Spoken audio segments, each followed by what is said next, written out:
OMG mga best, alam niyo bang pinagpalit ko ang aking sunscreen dito sa sunscreen na 'to. Ayan, yung Hikari Skin Essentials na ultra white.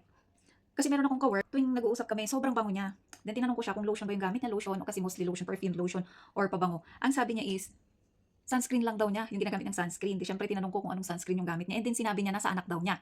And yung anak niya na yun is yung Miss Supranational 2025 namin dito sa Pilipinas. O di ba yung Miss Supranational natin gumagamit siya ng ganito. So sobrang ano, di syempre tinanong ko na kung saan siya nag-order, di nag-order na din ako. Alam niyo bang everyday ko na siya ginagamit. Pagising ko ng umaga ganyan. And kahit nasa bahay lang ako, lagi ako naglalagay ng ganito. Sobrang dali lang niya i-blend. Ayan oh. And wala siyang white cast. Ang ganda niya, halos lahat na nilalagyan ko na tainga lahat. Kasi ang ganda niya talaga, ang bango. Mura lang ito guys, hindi siya umaabot ng 200 plus.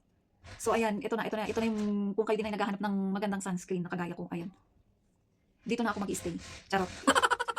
Ayan, matutulog na kasi ako kaya naglagay na ako ng ganito. Ayan.